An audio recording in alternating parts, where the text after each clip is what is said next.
Alright, so here we are in a John Deere 624 with an Arctic 14-foot sectional. I was watching videos online trying to figure out how this thing works before I ran it, and there wasn't a whole lot of information. So I'm just going to go over what I've been learning as I've been plowing. I've done a couple passes here, and so it's probably easier to watch that side. So you really want to watch that corner there, and so it floats. There's a connection on the bucket, so it floats there, and then the wings float, and then the thing goes up and down. So you want to watch your blade on the front. So going down. So there your wing touches, there your blade touches, and then your bucket floats, and it's got a bit of travel there before it picks it up or pushes it down. And so the thing to be aware of is Arctic's got a video and they talk about those little triangles on the front. You can briefly see them, and so you kind of want to see those. And so right about there it's floating. That's too high, you're not scraping. But if you go too far down, it kicks it back right there and it stops scraping. So as you go, we're forward here, as you go, you want to watch. There's a speed bump. You want to watch that corner, and then watch down below and play with it a bunch. So right there, it's perfect. There you're too high, and so you're dropping stuff out the bottom. And then there's the top of the float, so you're too high. So you just got to get it right in the middle, and then run with it.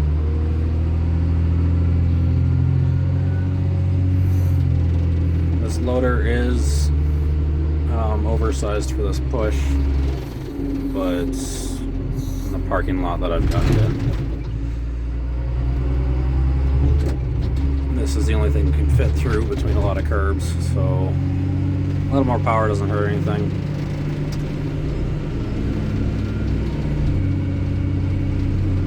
So it's running. There's another speed bump here. You can watch the whole thing bounce. And if you get it right, your bucket will float in that part and you won't lose anything as your loader goes over the speed bump. Pick it up. And once you get kind of your level set with your bucket forward and backwards, just leave it there and just use your joystick up and down rather than trying to curl your bucket and whatnot as you go into a pile. Just pick it up. This loader's got auto level or whatever, so it's nice. And then we run back and go pick up our dribbles because I wasn't steering super well. So that's basically how to run the Arctic. You just got to find the middle point, so you're never really putting down pressure on the thing. Actually, you never are unless you're scraping, and that's a whole other thing, and it's kind of a pain to do that. But you're just trying to get it to float right in the middle on the bucket, as well as on those pins on the side. And so you got to watch to make sure you're not pushing down too hard, but also not picking it up. And so it's kind of tricky. And the bucket makes it hard because you can't really see that floating pins. So it's all by feel. I'll do that again. So it's your wing just touches, go down, and then there it is floating, and then that's too far. And so your motorboat kicks up. So right in there is about right. After a little while, like I've only got whatever 20 hours, 40 hours on this thing. You do get the hang of it pretty quick. It's just there's a bit of a learning curve, so don't throw your dumb operator with this. I do think that mounting it straight to the machine with a quick attach would be a whole lot easier. You'll be able to see it, and you lose it's a little bit closer, so when you're swinging around tight parking lots, it makes it a little easier. But the thing does scrape really well unless it's hard packed. If it's super hard packed, it floats over that, which is okay.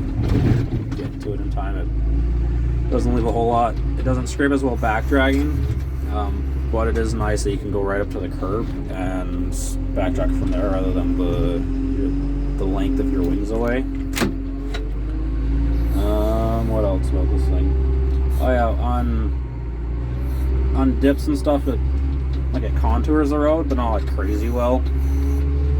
So like if there's a little bit of a crown, you'll scrape better, but it's always better to go on either side of it, so you're not dropping stuff out of the middle or out of the sides. Like, be smart about it, obviously.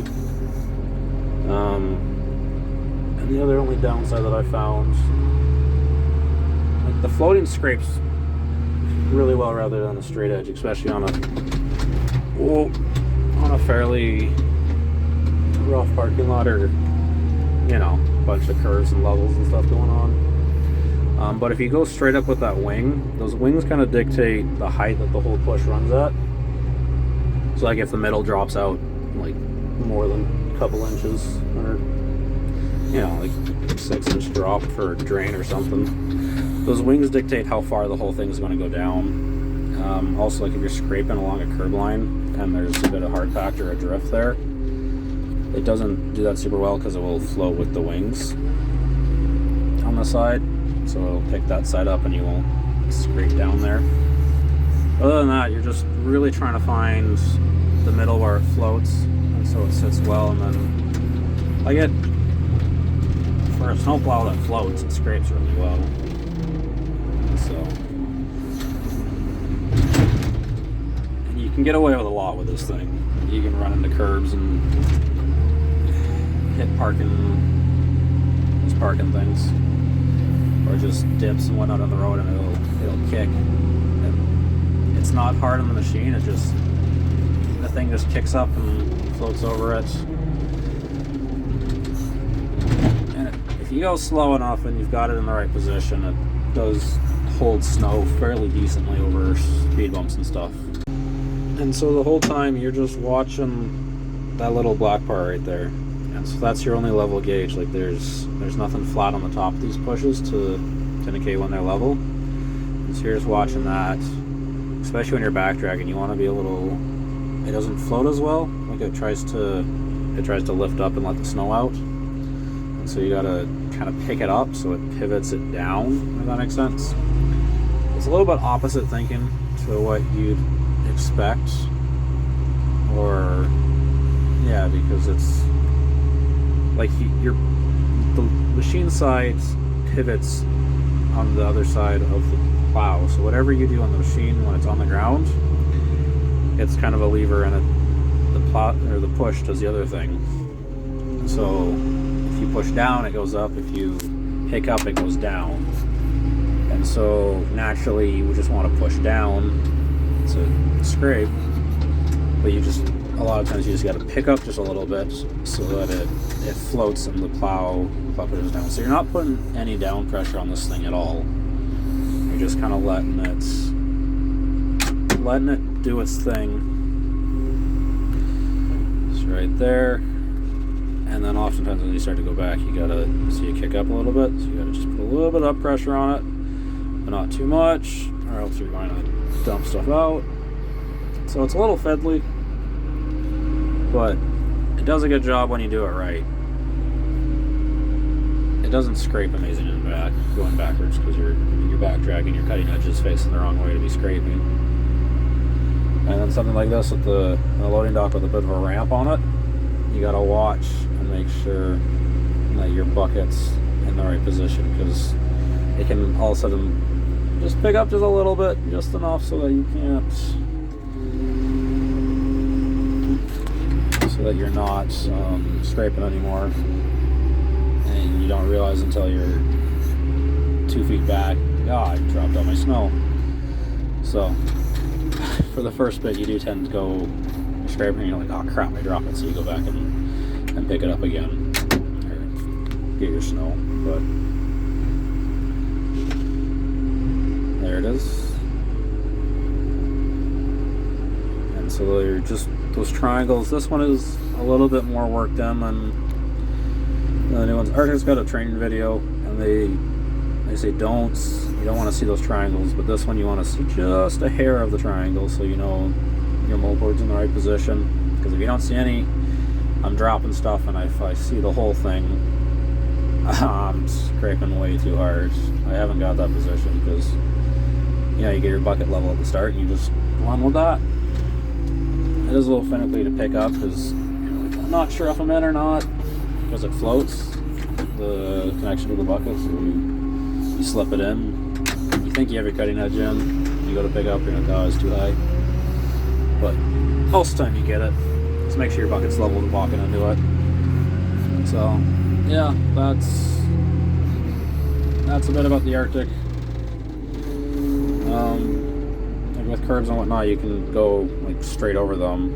Say you're pushed down and then back up, and it'll just drop down, and you just lower your bucket a little bit so you're still scraping right. So yeah, hope this helps. If not, well, there's a couple minutes of your life that you're not going to get back. Anyways, have a great day. So here I'm just a little bit on the edge of a curb, so you can come back. That side's not scraping anything because it's too hot, too low. That's on the curb, and then pick it up, it'll drop down, now I'm scraping. Just like that.